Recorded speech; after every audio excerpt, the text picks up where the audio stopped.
C'est Pierre-Yves Bournazel, le porte-parole de Nathalie Kosciusko-Morizet dans la municipale parisienne, qui est mon invité, que je remercie d'être là. Alors, les dirigeants de l'UMP ont-ils abandonné Catherine Delzer, la candidate de Brignoles? Non. Marine Le Pen affirme que ce scrutin signe la mort du Front républicain, c'est vrai? Peut-être, oui. Donnez-vous raison à François Fillon de vouloir casser un peu la vaisselle? Oui, il faut toujours savoir casser la vaisselle. D'accord, peut-être pas la même alors. Rajeunissement, parité, renouvellement, la balance penche-t-elle du côté de Hidalgo? Non. La guerre des chefs à l'UMP est-elle un danger pour la prochaine bataille municipale? Ah oui, oui. Ben parce qu'elle parasite beaucoup de choses, c'est-à-dire même nous on a du mal à se concentrer sur le début de campagne aussi bien d'Anne Hidalgo. Parce que la guerre des chefs est toujours omniprésente à l'UMP. Tous les jours, dans les rues de Paris, dans le 18e particulièrement. Où j'habite et je me présenterai, les habitants nous en parlent. Stop à la querelle des chefs et s'il vous plaît, laissez la place au débat des municipales. Alors ça veut dire quoi? Ça veut dire qu'il faut que chacun retrouve sa fonction. Jean-François Copé est le chef, il est fait pour cheffer, comme disait Jacques Chirac. Et puis les autres candidats... Chacun a le droit de faire un travail pour préparer d'éventuelles élections, ça je ne peux pas le nier. Mais chacun doit respecter le calendrier. Et le calendrier, ce sont des municipales. Et les municipales, c'est l'enjeu de la proximité de la vie quotidienne, nos écoles, la propreté, la sécurité des quartiers, le logement. Et les Parisiens, par exemple, et les Français en général, attendent des réponses de leurs élus ou des candidats aux élections municipales. Donc il ne faut pas d'interférence. En même temps, vous allez être pris dans une contradiction ou dans une tentation.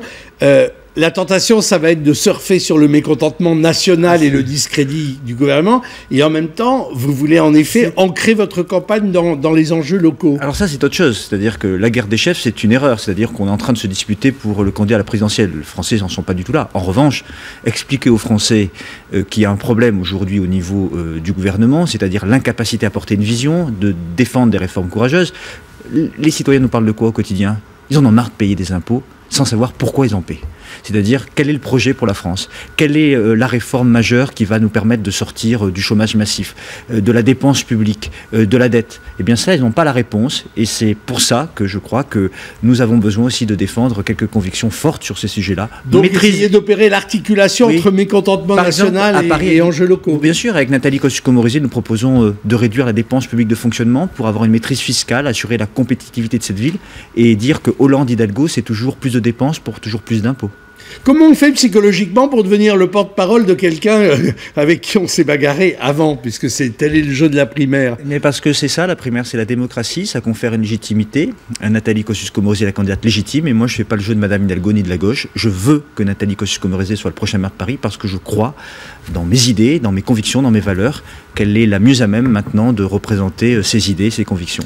Alors sur le rajeunissement, la parité, le renouvellement, on a l'impression que les deux principales candidates ont fait feu de tout bois. C'est assez équilibré. Il y a un léger avantage à Hidalgo sur le renouvellement ou pas? Oh, vous trouvez? Non, je crois pas. Non, je demande. Non. La parité, c'est vraiment... D'abord, en matière de renouvellement, c'est Nathalie Kosciusko-Morizet qui l'emporterait, puisque elle serait la plus jeune maire de Paris de l'histoire. Elle-même, oui. Elle serait la plus jeune maire de Paris de l'histoire. Et l'incarnation et chez les Parisiens, ça peut signifier quelque chose. On aime mettre à Paris un peuple d'avant-garde et lire la plus jeune maire de Paris de l'histoire, ça pourrait avoir du sens. Mais au-delà de ça... Mais bon, il y a quelques vieux piliers de l'UMP, enfin, on les aime beaucoup, les Claude Goasguen, les Le Pen, ils sont là.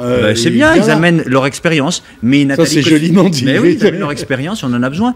Mais Nathalie Kosciusko-Morizet a aussi choisi des chefs de file qui sont jeunes, beaucoup sont trentenaires, des femmes nouvelles qui sont légitimes et qui sont enracinées dans leurs arrondissements. Vous sentez qu'il y a une dynamique, franchement, ou pas encore? Oui, c'est trop tôt. C'est un début, mais je le sens vraiment, parce que Nathalie Kosciusko-Morizet impose le rythme. Elle a parlé d'une nouvelle politique fiscale, elle parle de sécurité, elle veut être un coproducteur de sécurité en créant une police de quartier, 7 jours sur 7, 24 heures sur 24, à effectif constant, en redéployant les effectifs de la ville et de la préfecture de police sur le terrain, c'est-à-dire la sécurité avant les PV. Elle veut aussi développer une nouvelle politique en matière de culture et en matière de logement, qui ne soit pas sectaire, c'est-à-dire ce que M. Delanoë a fait de bien, nous allons le conserver. Tramway, Vélib, mais nous allons changer ce qui ne fonctionne pas. On l'a dit sur la fiscalité, la sécurité, sur le logement et sur le vivre ensemble en général. Paris est un des seuls lieux en France où on peut faire de la politique à l'UMP sans être obsédé par le Front National, même s'il faut garder toujours, j'imagine, un œil sur les adversaires ou les concurrents.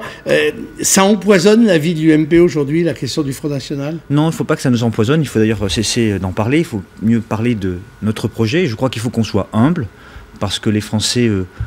Brignol, ça veut dire quoi? Ça veut dire qu'au fond, un parti qui n'apporte pas de solution sur le plan national est élu face à des partis de gouvernement qui apporteraient donc moins de solutions selon les Français. Donc ça doit nous rendre humbles, être capable de faire notre autocritique et de préparer surtout l'avenir. Et de dire quels sont les projets que l'on veut, à la fois pour les municipales, puis pour notre pays, sur par exemple l'économie, sur l'emploi, sur les questions de sécurité, d'immigration, qu'on soit clairement sur des projets concrets qu'on pourra mettre surtout en œuvre et qu'on tranche les sujets. Le Premier ministre a affirmé que les dirigeants de l'UMP avaient abandonné leur candidate et que dans cette polémique sur le Nini, la critique du Front républicain, finalement, on en voyait le résultat. Il touche le fond, hein, le Premier ministre, très franchement. Brignoles est une ville de gauche. Les candidats de gauche n'ont pas pu se qualifier pour le second tour. Le Front des Républicains n'existe pas. Pourquoi? Parce que les Français n'aiment pas les consignes de vote. Et moi, je crois qu'on sera plus fort face au Front National le jour où on aura tranché notre ligne politique, qu'on y verra clair dans notre vision de la France et qu'on aura le courage de dire quelles réformes on veut mener jusqu'au bout. C'est-à-dire qu'en attendant cette échéance que vous venez de dire, on ne prend pas parti quand un candidat de gauche et un candidat du Front National. Vous êtes vraiment sur la ligne du Nini de Jean-François Copé. Mais je crois que la ligne de Nini, c'est ni Front National ni Front Républicain, parce qu'on ne fait ni le jeu du Front National ni le jeu de la gauche. On reste nous-mêmes et on doit être sur notre ligne. Donc, quand Marine Le Pen dit que ce scrutin signe la mort du Front Républicain, vous êtes aux obsèques avec elle de ce Mais Front si Républicain. Marine Le Pen dit que nous sommes au mois d'octobre, je le confirme aussi. Et vous vous réjouissez de cette disparition du Front Républicain que vous voyez comme une... C'est pas se réjouir. Chacun peut avoir son analyse, au cas par cas éventuellement. Mais de manière générale, les Français n'aiment pas les consignes de vote. Le peuple est souverain, c'est à lui de décider des candidats qu'il souhaite voir élus. Après, vous savez, moi je suis corrézien jusqu'au bout des ongles. J'ai retenu la leçon de Jacques Chirac et j'ai côtoyé modestement, quand j'étais un jeune lycéen, François Hollande. Je suis un républicain. Et sur une présidentielle, je ne saurais pas me tromper. Mais sur une cantonale, eh bien, je crois qu'il ne sert à rien, ou sur des municipales, de donner des consignes que le peuple ne suit pas, parce que le peuple en a marre que certains états-majors décident à leur place.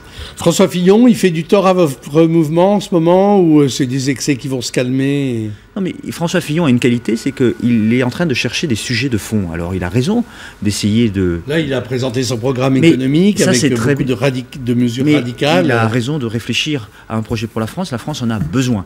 Simplement, on n'est pas dans le temps de la présidentielle. Il ne faut pas être dans la guerre des chefs.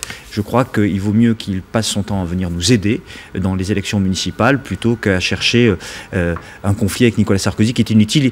Les deux valent mieux que ça. Pierre-Yves Bournazel, merci. Merci à vous. L'info continue sur LCI.